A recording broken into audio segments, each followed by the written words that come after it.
Olá, pessoal, tudo jóia? Eu estou bem, graças a Deus. A paz do Senhor Jesus. Gente, nós vamos iniciar hoje um estudo sobre o livro de Apocalipse. O tema vocês já estão vendo ali. Meu nome é Fábio e o objetivo é que a gente vá avançando, crescendo espiritualmente à medida que a gente conhece esse livro do Apocalipse, que é maravilhoso. Agora só, olha só, gente, na introdução, nós percebemos que do ano 200 antes de Cristo até 100 posterior ao seu nascimento, existiram vários escritos, isto é, obras literárias apocalípticas que eram padronizadas. Um exemplo delas é Segunda Esdras. E quando eu falo aí de obras que são escritos padronizados, eu me refiro ao fato de que eles contêm praticamente as mesmas características. Então, olha só, eles têm o escritor dizendo que recebeu a mensagem de um anjo, ou também de personagens do Antigo Testamento, tais como Abraão, Davi, Moisés. Eles têm também ali sonhos, visões, uma numerologia bíblica, além de símbolos e criaturas que são mencionadas, igualmente no livro do apóstolo João, né, Apocalipse, que tem aí na nossa Bíblia. Outro ponto importante são as figuras de linguagem e as referências que eles fazem dos livros do Antigo Testamento, Daniel, Zacarias, Ezequiel. Né? Então, quando a gente olha para esses pontos, nós percebemos que o desafio do apóstolo João em ter credibilidade escrevendo o Apocalipse dentro desse cenário era enorme, porque as pessoas poderiam simplesmente olhar e falar: olha, esse livro que ele escreveu aí, essa carta, enfim, que ele mandou para nós e tudo, né?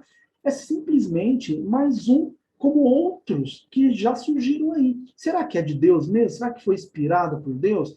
Então, a integridade do apóstolo, né, a integridade até mesmo do livro do Apocalipse naquele cenário era muito questionado devido a esses aspectos. Agora, por que a gente tem que estudar o Apocalipse, pessoal? Olha só, para que eu saiba o que vai acontecer e já está acontecendo em termos de sociedade, de política, de vida espiritual, de religiosidade. Então é importante, né, o perfil dos homens nos últimos tempos, que você vê ali em 2 Timóteo, capítulo 3, versículos 1 ao 8. Além de também, quando eu começo a conhecer o Apocalipse, a minha gratidão a Deus aumenta. Porque, conforme fala ali Romanos 8, 18, tenho por mim que as presentes aflições desse século não se podem comparar com a glória que em nós há de ser revelado. Então, a gente agradece ao Senhor Jesus por estar nos revelando antecipadamente os fatos futuros, para que a gente possa crescer espiritualmente, para que a gente possa se preparar para aquilo que vai acontecer. Agora, veja bem, mostra também o Apocalipse o estudo aí do fim dos tempos. Isso é um cenário. Quando a gente vê aí Mateus capítulo 24, versículo 12, nós vemos lá que diz assim: e por se multiplicar a iniquidade no meio de vós, o amor de muitos se esfriaria. E é o que a gente tem visto atualmente, dentro das igrejas, daqueles que se dizem cristãos, pessoas que pensam mais em si próprias, muitos não estão nem mais dentro das denominações, porque entendem que devem caminhar sem elas, sabe? E isso é uma dificuldade, porque Hebreus 10, 25 fala que nós não deixamos, né, não deixamos de congregar, como é do costume de alguns. Então, você estar dentro de uma denominação, dentro de uma instituição, te impulsiona a exercer os seus dons espirituais com uma intensidade maior. Tá? A gente sabe que aqueles que não estão nelas, eles podem ser salvos? Claro que podem, mas só que vão deixar de contribuir e muito com o reino. Nós temos que entender que o amor nosso não pode se esfriar a ponto de eu desistir da obra de Deus nesse sentido. Sabe? Então, é um perfil das pessoas que nós estamos vendo. O amor se esfriando, e isso não vai melhorar, porque é uma promessa bíblica. A gente vê ali também, ó, 1 Pedro 4,18, que vai falar aí que nos fortalece, né, para a gente estudar o Apocalipse, nos fortalece para poder suportar as dificuldades. O versículo diz assim: se é com dificuldade que o justo se salva, onde comparecerá o ímpio e pecador? Então, gente, nós vamos passar por sérios desafios aqui, vamos enfrentar aflições, conforme diz João 16:33, no mundo tereis aflições, mas tem de bom ânimo, porque eu venci o mundo. Então, faz parte do pacote da salvação a gente enfrentar dificuldades, tanto dentro das denominações, quanto fora delas. Seria estranho se eu e você não passássemos por dificuldade. Aí que realmente é esquisito. Então, estudar o Apocalipse nos leva a ficar mais fortes, né, para suportar aquilo que nós estamos vivendo atualmente. Além disso, me ajuda a vencer o medo. 2 Timóteo 4:7 fala que Deus não nos deu um espírito de medo, de covardia. Então, gente, tem muito cristão que tem medo de estudar o Apocalipse. E isso é inadmissível, porque ele é um livro que o Senhor Jesus inspirou com muito amor para deixar para nós. Muitas pessoas morreram para que esse livro chegasse até nós. Veja bem, o medo das pessoas está tão grande a ponto de ser necessário fazer seminários, ó, com esses banners, com essa foto que vocês estão vendo aí. Tá? Então, como é que as pessoas vão vencer o medo, tá vendo? Do apocalipse, da grande tribulação. Então, isso daí é seminário para cristão. Né? Ó, nós temos que entender que o cristão tem medo, o crente tem medo, né? Então, tem muita gente assim.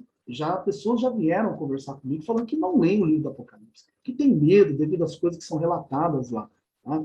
Gente, nós percebemos, ó, outros irmãos também que estão fazendo seminário para poder esclarecer as pessoas em relação ao Apocalipse. Então é fundamental a gente entender que nós precisamos conhecer sobre o cenário do fim do mundo que está se aproximando cada vez mais entre nós e crer que precisamos vencer esses males da alma, porque o medo, gente, está na alma. Nela nós temos aí as nossas emoções, mente e vontade. Então a gente tem que ter uma alma sarada, vencer essas barreiras, para que elas não continuem dificultando o nosso crescimento espiritual. Então nós somos espírito, alma e corpo. E eu não posso deixar que a alma me atrapalhe, não é? Que as emoções me atrapalhem, eu não posso viver na carne, enfim, isso são aspectos que vão atrapalhar o meu interesse em crescer espiritualmente. Né? Agora, veja bem, seguindo, então nós falamos aí que o medo está na alma, olha só, e esse medo dentro das nossas emoções, mente e vontade, traz para nós doenças psicossomáticas. É por isso que vocês veem cristãos doentes nas emoções. Muitas vezes é porque tem medo de estudar a palavra de Deus, certo? Então, doenças que vêm da alma para o corpo, de dentro para fora. Os psicólogos já foram estudar e dizem que são cerca de 80% das doenças que nós temos que provém da nossa alma. Então, meu irmão, medo de estudar o Apocalipse pode também trazer doenças para o seu corpo. Não é? Então, vamos ficar atentos a isso. 3 João, versículo 2, diz assim: Amado, faço voto que prospere em todas as coisas, assim como vai bem a sua alma. Isso tem que ter uma alma sarada, uma alma que possa nos levar a contribuir para que a gente possa crescer espiritualmente. Então, esse nosso medo do Apocalipse precisa ser transformado, gente, em esperança. Né? Precisamos vencer esse medo aí do desconhecido. 1 João capítulo 4, versículo 18, diz que o amor lança fora todo medo, irmãos. Então, não querer estudar o Apocalipse, ter medo, significa que nós não estamos aperfeiçoados no amor de Deus nesse aspecto. Então, o Apocalipse tem que ser para nós uma esperança. Eu tenho que olhar ele com um otimismo, sabe? Pensando o seguinte, que Deus já me deu o privilégio de saber antecipadamente o que vai acontecer, para que eu tenha uma garantia que, independente eu estarei protegido. Tá? A palavra não volta atrás, ela não volta vazia. Então, proteção e garantia de segurança para nós. Seguindo aqui, ó, falando um pouquinho do cenário que estava por trás ali do livro de Apocalipse, veja bem, nós vemos que houve uma perseguição pelo imperador Nero no ano de 64 a 67, então, houve muito martírio aí, inclusive os apóstolos Paulo e Pedro devem ter sido mortos durante esse período.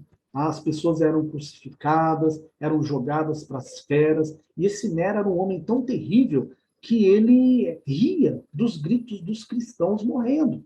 Então foi um tempo muito difícil, né?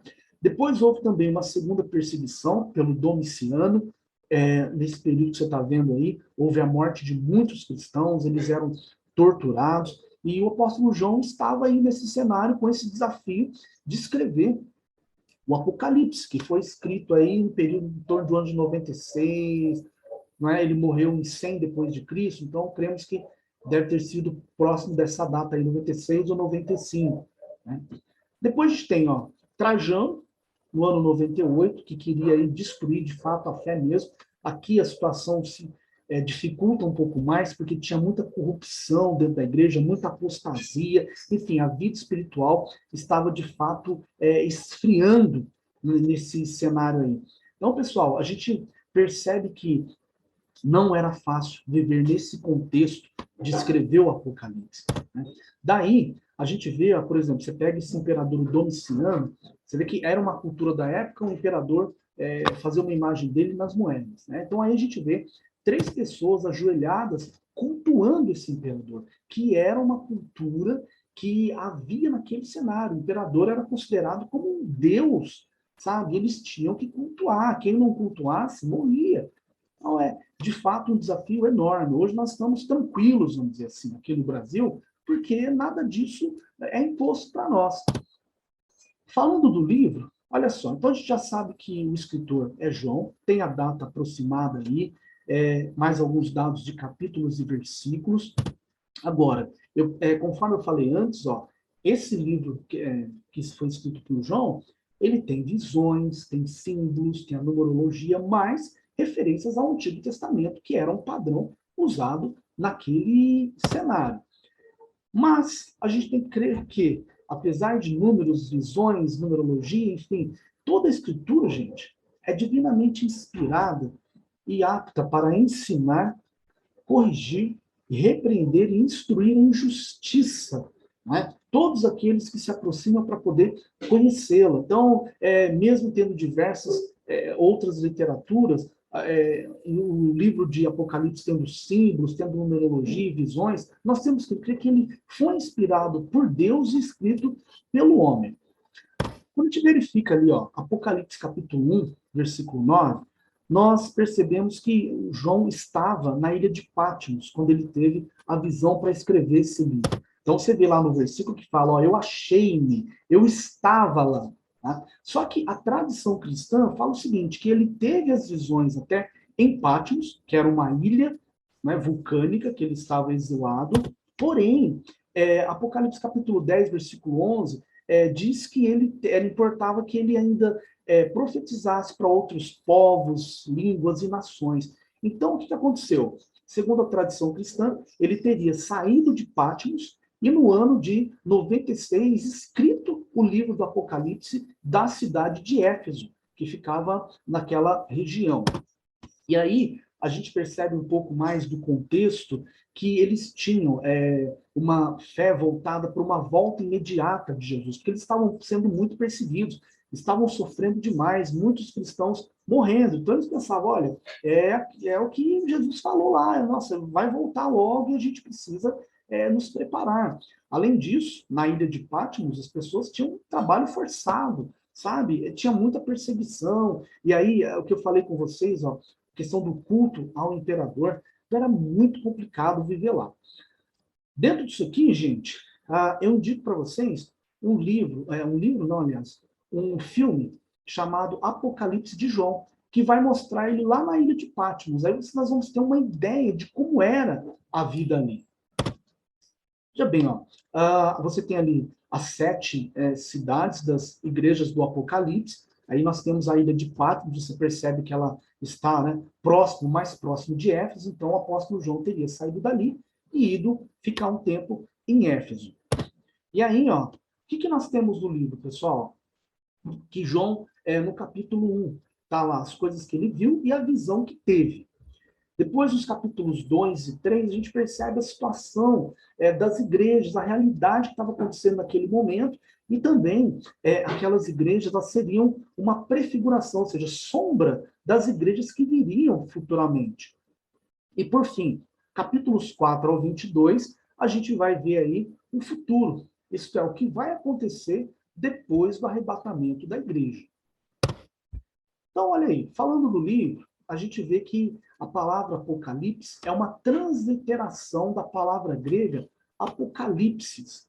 Agora, o que é transliterar, gente? É eu pegar os caracteres, as letras do meu alfabeto, do nosso, e escrever ele com os mesmos sons da língua original. Então, Apocalipse foi transliterado. Então, no nosso livro aqui, chama Apocalipse. Depois, o que significa essa palavra?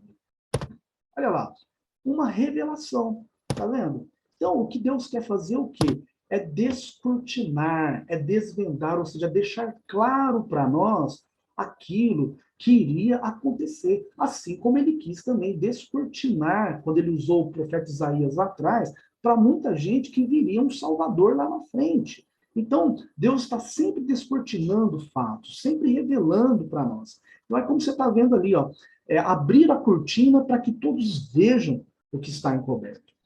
1 Pedro, capítulo 1, versículo 7, diz assim, ó, tá aqui, ó, para que, uma vez confirmado o valor da vossa fé, muito mais preciosa que o ouro perecível, mesmo apurado por fogo, redunde em louvor, glória e honra na revelação de Jesus Cristo. Então, a minha fé tem que estar na revelação daquilo que o Senhor Jesus Cristo tem para mim. Eu preciso querer me aprofundar nisso, gente. Faz parte da vida cristã. Versículo 13. Por isso, cingindo o vosso entendimento, sede sóbrios e esperai inteiramente na graça que vos está sendo trazida de novo, na revelação de Jesus Cristo. Então, meu irmão, estudar o Apocalipse é estudar uma revelação do Pai para nós. A questão é que muitos cristãos só querem saber de revelação de bênção, né? Só isso, aquilo que ele entende que é bom, que é necessário, que é imediatismo, que é material, que é palpável. Então ele quer conhecer com mais intensidade. Agora, uma revelação daquilo que vai acontecer para o final dos tempos, as pessoas muitas vezes não têm disposição. Agora veja bem, Romanos 10, 17 fala lá, ó, de sorte que a fé vem pelo ouvir e ouvir pela palavra de Deus. Então eu tenho que ouvir dessa revelação para que a minha fé seja aumentada, seja aperfeiçoada. No capítulo 2, versículo 7, ele diz ainda lá, ó, quem tem ouvidos para ouvir, ouça o que o Espírito diz às igrejas. Então, nós temos dois pares de ouvidos, pessoal. Um natural e um espiritual. Então, nós temos que aguçar os nossos ouvidos espirituais para que a gente possa entender essa revelação, para que a gente possa crer e praticar e divulgar. E ali, Provérbios 28, 9 fala que aquele que desvia os seus ouvidos de ouvir a lei, também quando clamar, não vai ser ouvido. Então, gente, vamos abrir os nossos ouvidos espirituais e vamos nos dispor a estudar essa revelação maravilhosa que é o Apocalipse. Agora, olha só, essa revelação é de Jesus Cristo, certo? Olha a tradução ali, ó, que é o Senhor é salvação, tá vendo? Cristo no grego ali, Messias no hebraico. Então, significa que ele é ungido para a salvação, ele é ungido para trazer para nós a nossa salvação. Então, foi ele que revelou isso daí para João. Então, o livro, pessoal, ele é cristocêntrico, sempre falando de Jesus ali, revelação de Jesus Cristo e assim sucessivamente. Quem deu essa revelação para ele? Deus. Tá vendo? Deus, gente, é uma palavra polissêmica. O que significa? Ela tem mais de um significado. Então, ali nós já aprendemos o quê? A doutrina da Trindade. Por quê? O Pai é Deus. João capítulo 1. Jesus é Deus, aliás, né? João capítulo 1, versículo 1. No princípio era o Verbo, e o Verbo estava com Deus. O Verbo era Deus. Depois nós temos que o Espírito Santo é Deus. Atos capítulo 5, versículos 3 e 4, que fala, olha, vocês não mentiram para os homens, vocês mentiram, foi para Deus mesmo. Vocês mentiram, o Espírito Santo é Deus. Deixa claro ali. E Filipenses, capítulo 2, versículo 11, que vai falar lá que o Pai é Deus também. Depois você confere na sua Bíblia. Tá? Então, nós vemos que é algo interessante. Tem muita gente que nega a doutrina da Trindade, só que não tem como negar. Quando a gente vai para Gênesis, capítulo 1, versículo 1, a palavra lá no original, né, no princípio criou Deus. Ali está escrito deuses no original. Né? No princípio, deuses criaram o céu e a terra. A palavra no original ali está no plural. Então, ou seja, no princípio, o Pai, o Filho e o Espírito Santo criaram os céus e a terra. Então, temos que crer nisso. Agora, essa revelação foi para mostrar para quem? Para nós, os seus servos, aqueles que estão aí dispostos a conhecer, porque não basta ele querer revelar, eu tenho que querer conhecer. Por isso que 1 Pedro, capítulo 2, versículo 2, vai dizer assim, ó, desejai ardentemente como crianças recém-nascidas. O que eu vou desejar? O genuíno leite espiritual, para que por ele vos seja dado crescimento para a salvação. Então a palavra é um leite espiritual e tem que ser genuíno. O livro de Apocalipse é um genuíno leite espiritual que eu tenho que desejar para que eu cresça. Eu falei agora há pouco que é importante a gente conhecer para nós sabermos diversos aspectos, e isso traz crescimento espiritual. Então, eu tenho que desejar conhecer esse livro. Então, você vê aí, os seus servos que fazem parte da igreja. Versículo 9 vai falar que nós somos nação santa, povo de propriedade exclusiva de Deus, não é? A fim de proclamar as virtudes daquele que nos chamou das trevas para a sua maravilhosa luz. Então, é isso que nós temos que fazer. Agora, veja bem, o texto está dizendo ali que essa revelação é para os servos. Quando a gente vai lá em Efésios, capítulo 4, versículo 11, vai falar dos dons ministeriais. Apóstolo, profeta, evangelistas, mestres, certo? Então, a gente tem que crer o seguinte, gente, a revelação é só para eles? Eles são privilegiados nisso? Não. A revelação é para todo mundo que for servo. Então, não tem nenhum homem na face dessa terra que ele se coloca ali em tom de superioridade e diz que a revelação é para ele, que ele detém tal. Não. Qualquer pessoa que se disponha a estudar o livro do Apocalipse, a buscar, a revelação está disponível. Então, é para os seus servos. Agora, essa revelação iria acontecer brevemente. Então, a gente vê, já faz mais aí de 2000 anos, né, que isso foi revelado, e não aconteceu ainda na sua plenitude. Gente, aqui nós aprendemos o seguinte, nós vivemos uma sociedade muito imediatista, a nossa alma em si é imediatista. Nós temos que entender que o tempo de Deus é diferente do nosso. Tá? Nós estamos presos nesse tempo natural aqui. Então, para a gente, nossa, é muito tempo. Agora, para ele, não. Deus é atemporal. Então, aquilo, meu irmão, que você está esperando de Deus, que ele falou que ia te dar, se foi Deus mesmo que falou, pode ficar tranquilo. Se você se manter firme no propósito, ele vai te dar. Porém, no tempo dele, que não é igual ao nosso. Tá? Não podemos ser imediatistas. Então, tomar cuidado, jejuar um pouco mais, orar para colocar a nossa alma, isto é, as nossas emoções, mente e vontade, no lugar dela. Olha ali, ele revelou para quem? Ele mandou para quem? A Bíblia fala ali, ó, e pelo seu anjo as enviou a João. Então, a gente vê aí, Salmo 91, 11, né? Aos teus anjos dará ordem a seu respeito para que te guardem todos os seus caminhos. Então, Deus, ele usa os anjos como mensageiro. A palavra anjo ali é sinônimo de mensageiro ali no original. Gente, tem muitas pessoas preocupadas aí em ver anjo, sabe? A pessoa quer, não, que eu quero ver um anjo, que é isso, que é aquilo, que não sei o que lá mais. Meu irmão, nós temos que nos preocupar em ter a revelação, né? Em buscar mais o Senhor Jesus, sabe? E outra, qual é o propósito de você querer ver um anjo? Sempre que Deus mostrou um anjo na Bíblia, teve um propósito. O anjo não chegou ali e apareceu, olha, é o seguinte, Daniel, eu estou aparecendo aqui, sabe? Só para mostrar para você que eu existo, afinal de contas, você quer me ver e tal. Não, nada disso. Ele apareceu porque tinha um propósito, certo? Para revelar algo profundo, para falar com Daniel, entre vários outros momentos. Quando eles aparecem para Abraão também, tinha um propósito. Então a pergunta é, você quer ver um anjo? Sem problema, mas qual é o propósito disso? Quem vai ser glorificado? Certo? Como é que vai ser o seu comportamento depois que Deus te der essa experiência ou me der? Então, meu irmão, vamos pensar nisso para que a gente possa alinhar o nosso caráter, a nossa vida com aquilo que Deus deseja que façamos. Então, ó, aí diz que ele notificou ao seu servo João. Note que aqui, ó, João se coloca, gente, como servo. Entendeu? Então, simplesmente o homem que escreveu o Apocalipse e outros livros, ele se põe como servo. Tem muitos hoje em dia que se colocam acima dos demais, inventam títulos que não existem, do tipo pai apóstolo, entre outros títulos aí, certo? Quando a gente vai para 1 Coríntios, capítulo 15, versículo 9, você vê que o apóstolo Paulo, ele diz ali, olha, eu sou o menor dos apóstolos.